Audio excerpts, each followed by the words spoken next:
Pemirsa, pada acara The World in 2019 Gala Dinner, Prabowo Subianto diundang dalam kapasitas sebagai Ketua Umum Partai Gerindra dan kandidat Presiden Republik Indonesia 2019.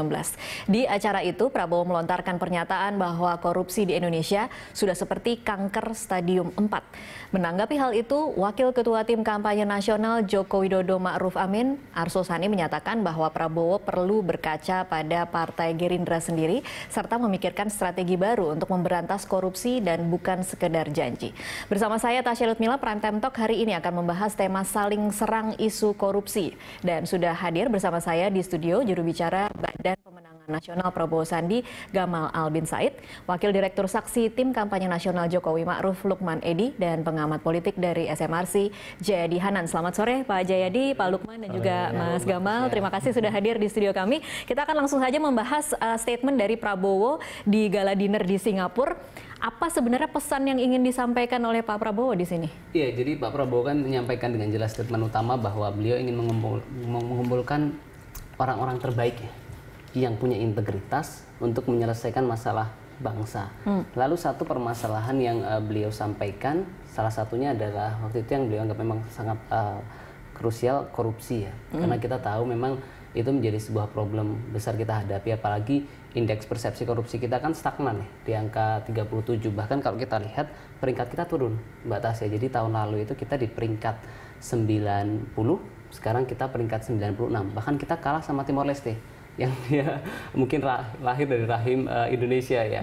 Nah, itu kan menjadi sebuah autokritik. Bahkan juga indeks anti korupsi kita juga mengalami penurunan dari 3,71 ke 3,6 ya. Jadi saya pikir itu menjadi sebuah autokritik ya buat kita semua bahwa korupsi itu menjadi masalah yang kita hadapi. Mengkritiknya dari negara luar, kemudian mengatakan bahwa korupsi itu adalah masalah yang cukup parah yang dihadapi Indonesia. Saya pikir itu adalah sebuah kesadaran kita semua ya. Siapa yang berani menolak, menyatakan bahwa korupsi itu merugikan kita. Bahkan coba data dari ICW menyatakan tahun 2017 itu kerugian kita 6,5 triliun akibat dari korupsi. Lalu 2018 di semester pertama ini sekitar 1,9 triliun. Nah, itu kan memberikan sebuah pesan nyata. Artinya data menunjukkan bahwa kita mengalami masalah korupsi. Satu itu. Lalu kedua, temuan-temuan fakta di lapangan juga. Contoh, saya dari Kota Malang, Mbak Tasya. Bayangkan 41 dari 46 anggota DPRD di kota saya itu semua menjadi tersangka KPK. Lalu 3 kepala daerah ya di Malang Raya, wali kota Kota Malang, wali kota Kota Batu, dan Bupati Malang itu juga tersandung kasus korupsi. Mas Gamal, yang ingin saya pertegas di sini adalah apa yang ingin disampaikan oleh Pak Prabowo. Apakah korupsi itu begitu parahnya di Indonesia atau justru memang pemerintahan Jokowi JK gagal menangani menangani korupsi selama masa pemerintahannya? Pertama, yang mana yang lebih berat? Itu kan soal tafsir dari berbagai kalangan ya. Tapi yang ingin disampaikan yang mana? Ya, kalau kami melihat bahwa memang Pak Prabowo sebagai seorang negarawan menyadari bahwa itu masalah kita bersama. Nah, memang menjadi tanggung jawab pemerintah, siapapun yang memimpin ya, sekarang, nanti, itu untuk menyelesaikan masalah itu. Contoh ini Mbak, saya dapat satu titipan ya, ini janji Pak Jokowi sekitar 4,5 tahun yang lalu ya. Jadi para sahabat di tanah air, datanglah ke TPS 9 Juli 2014, coblos nomor 2 untuk perubahan hidup rakyat. Insya Allah jika terpilih sebagai presiden, dalam 100 hari akan dibuat 3 peraturan presiden yang segera mengubah hidup dan bangsa kita. Bayangkan, ini sudah lecek sekali kertasnya ya. Tapi ini adalah saksi sejarah bahwa salah satu komitmen Pak Jokowi JK nomor 2 adalah menyelamatkan uang rakyat dengan memberantas korupsi secara lebih efektif. Nah, sebenarnya saya pikir ini tanggung jawab konstitusional dan tanggung jawab moral kita semua untuk menyelesaikan masalah korupsi ya. Dan saya melihat ini sesuatu yang positif. Kita di momentum ini bisa melihat bagaimana positioning kita dalam pemberantasan korupsi saat ini. Bahkan beberapa pihak mengatakan kita jalan di tempat. Dan itu juga menjadi PR kita bersama, saya pikir, di kemudian hari. Oke, baik Pak Lukman Edi, saya akan kasih kesempatan untuk menanggapi statementnya dari Mas Gamal dulu. Ya, begini, seperti biasanya ya, Pak Prabowo ini selalu bicara tanpa dilandasi oleh fakta-fakta, data-data yang aktual, yang konkret gitu ya. Saya mencurigai apa yang disampaikan oleh Pak Prabowo adalah kondisi 15 tahun yang lalu yang kemudian disampaikan sekarang, ya, menyatakan bahwa kita ini korupsinya stadium 4, ya. Itu yang pertama, ya. Karena kan misalnya tadi disampaikan soal indeks persepsi anti korupsi di tengah masyarakat kita. Walaupun terjadi penurunan dari tahun 2017 ke tahun 2018, tapi tetap lebih baik, ya, tetap lebih baik dibanding dengan negara-negara lain, ya. Karena kan indeks perilaku anti korupsi di Indonesia itu kan dinilai kalau semakin dekat angka 5 itu semakin baik. Kalau mendekat angka 0 itu semakin buruk. Nah, berarti kan dalam posisi yang lumayan baik lah, gitu ya. Nah, terus yang kedua, saya pikir Pak Prabowo ini bicaranya seperti kepala daerah yang lain ketika kampanye, ya. Bagaimana tuh? Kepala daerah kita ini ketika kampanye ngomong anti korupsi, tanda tangan fakta integritas, ya. Begitu ditanya panelis, wah kita siap untuk memberantas korupsi. Tapi begitu 1 tahun menjabat ditangkap. Ya, karena apa? Karena memang perilaku yang dia punyai itu berbeda dengan apa yang dibicarakan. Ya. Nah, sehingga kemudian hampir 90% kasus-kasus OTT, kasus-kasus pejabat-pejabat negara yang ditangkap oleh KPK itu adalah kepala daerah, gitu loh. Nah, oleh sebab itu sebenarnya kita melihat apakah Pak Jokowi atau Pak Prabowo ini punya perilaku korupsi atau anti korupsi tidak dilihat dari apa yang diomongkan, apa yang dikomitmenkan, tapi lihat track recordnya, ya, lihat track recordnya bagaimana. Nah, Pak Jokowi jelas, ya, begitu dia menjabat sebagai presiden, begitu dia menjabat sebagai gubernur DKI, dan begitu dia menjabat sebagai wali kota Solo, ya, maka peluang-peluang untuk dia melakukan tindakan yang tidak terpuji itu, korupsi itu dia tutup. Anaknya dia tidak ikutkan dalam segala macam bisnis, ya. Kemudian dia tidak melayani semua pembicaraan yang sifatnya misalnya minta proyek dan lain sebagainya. Sehingga kemudian 2 periode sebagai wali kota, kemudian menjadi gubernur DKI, kemudian 5 tahun menjadi presiden, ya. Tidak pernah sekalipun kita mendengar dan kan mencium apakah pernah Pak Jokowi itu korupsi misalnya. Itu Jokowi sebagai pribadi, tetapi Jokowi yang memimpin pemerintahan. Sekarang kita lihat track record bagaimana dia memposisikan dirinya untuk gerakan-gerakan anti korupsi, ya. Ini heboh ketika ketika DPR mendesak untuk mengganti atau melakukan revisi terhadap undang-undang Tipikor, ya. Kita lihat bagaimana positioning pemerintah, ya. Semua partai-partai mendesak, bahkan membentuk pansus, ya. Tapi pemerintah tidak bergeming. Ya, bayangkan bagaimana perang antara Pak Jokowi sebagai kepala pemerintahan dengan legislatif, ya, dengan DPR yang setiap hari mendesak untuk Pak Jokowi dan pemerintah terlibat dalam revisi Undang-Undang Tipikor, beliau tidak bergeming. Ya, beliau tidak bergeming. Ini track record loh, ya, track record. Nah, sekarang bagaimana Pak Prabowo? Makanya saya katakan tadi, yang pertama adalah Pak Prabowo, data-data yang diungkapkan itu, saya kira itu data 10-15 tahun yang lalu, ya. Kemudian yang kedua, rekam jejaknya juga paling baru adalah ketika kita melihat KPU punya semangat anti korupsinya yang luar biasa. Walaupun dianggap bertentangan dengan Undang-Undang Pemilu, walaupun dianggap bertentangan dengan Undang-Undang Dasar Negara 1945, tapi KPU satu langkah ke depan meminta supaya ada norma di dalam PKPU itu melarang para napi-napi korupsi untuk sebagai calon legislatif. Diserang oleh semua pihak, diserang oleh partai-partai politik, ya.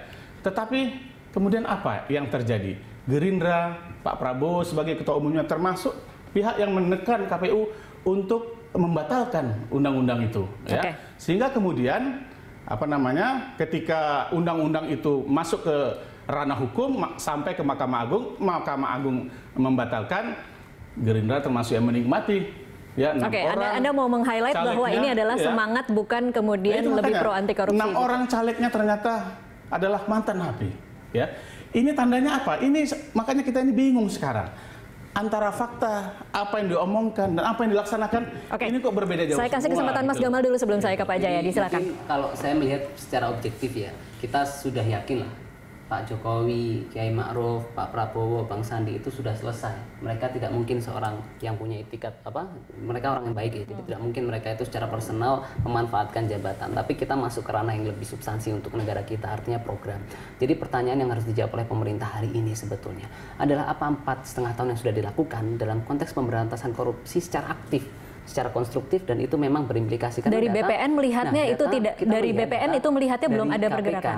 856 itu sekarang kepala daerah ya, dan jajaran pemerintahan itu menjadi tersandung kasus korupsi selama periode pemerintahan Pak Jokowi, itu satu. Lalu kedua, kita lihat data dari ini.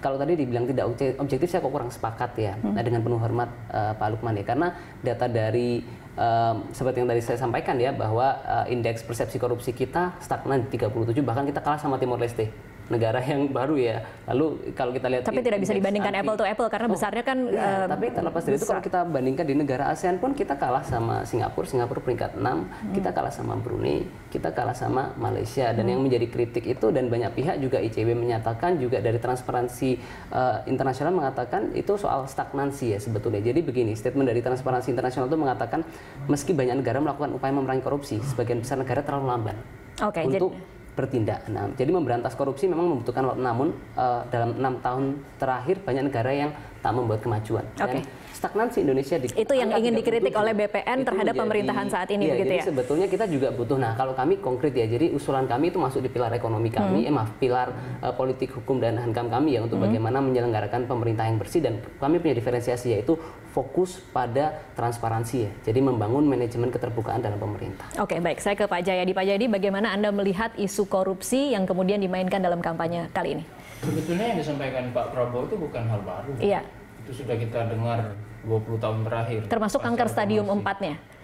Ya, kalau itu kan bisa interpretasi kan. Kalau mungkin kalau diagnosanya stadium 4 berarti kan harus diamputasi dong. Iya.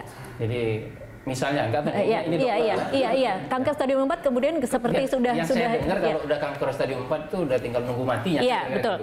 Gitu. Nah, sehingga agak sulit tuh dicari solusinya kalau gitu kan. Nah, tetapi sekali lagi itu bukan hal baru. Tadi persoalan yang disampaikan Mas Gamal segala macam itu kan sudah kita indeks segala macam sudah kita dengar sejak 98 sampai sekarang. 98, 99 dan kemudian 2000 kita punya KPK. Adanya KPK itu sebenarnya satu pengakuan bahwa korupsi adalah masalah kronis bangsa ini, masalah yang sangat mendasar. Itu dari sisi itu.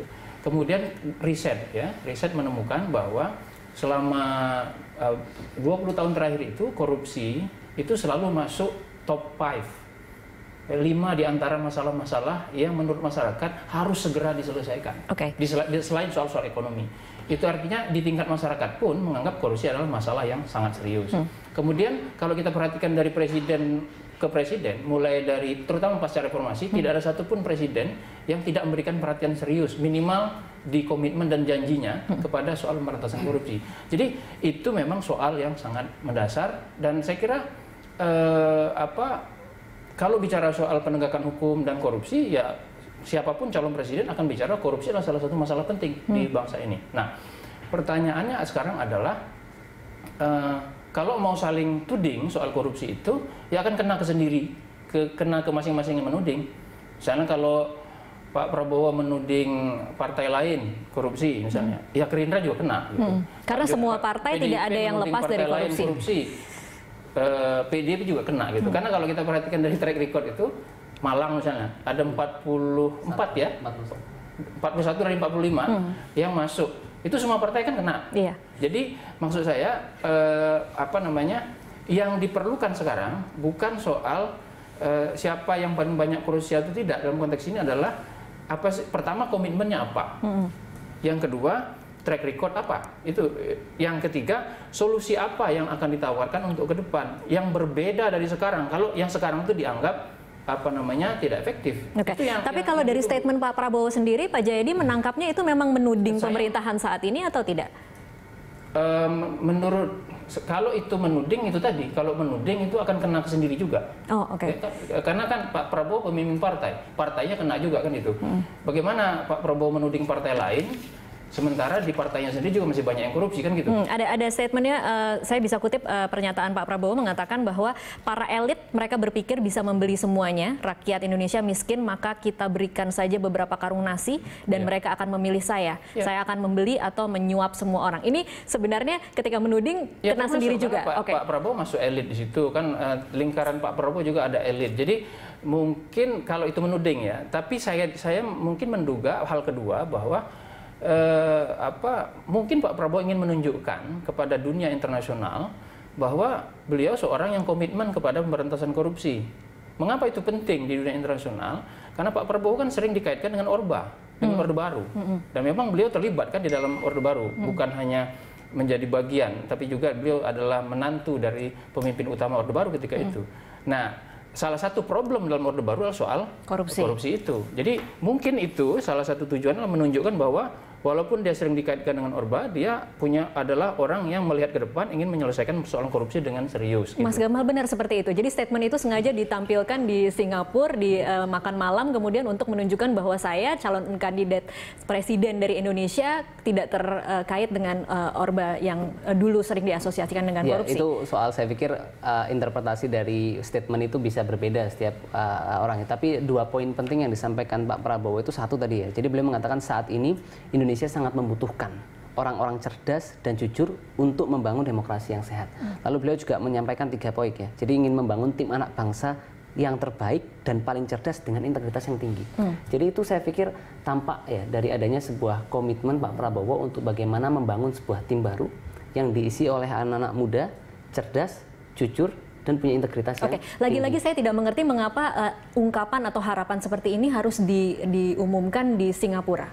Karena bukan di depan masyarakat Indonesia sendiri ketika berharap ada tim anak bangsa terbaik, paling cerdas dengan integritas tinggi melakukan reformasi, kan bukan di Singapura seharusnya mengatakan seperti itu. Saya pikir tidak bisa disimpulkan bahwa statement itu tidak boleh disampaikan di luar negeri ya. Jadi saya pikir itu momen ekonomis dan memang mengkaji apa sih permasalahan bangsa lalu apa solusi yang akan ditawarkan. Jadi memang mendiagnosa masalah dan solusi karena dan mungkin kalaupun ada pihak yang tidak sepakat bahkan mohon maaf Mendagri ya Pak Cahyo itu juga menyatakan bahwa korupsi kita itu akut. Ya. Jadi saya pikir itu sebetulnya selaras. Nah, ini mungkin saya lihat karena momentum politik ada banyak pihak yang lebih sensitif sekarang ya. Tapi yang jelas begini, itu masalah kita. Indeks persepsi korupsi mendukung bahwa kita stagnansi politik, stagnansi kondisi pengatasan korupsi, lalu juga didukung oleh indeks anti korupsi kita yang turun dibandingkan tahun lalu kita temukan kasus Novel Baswedan ya.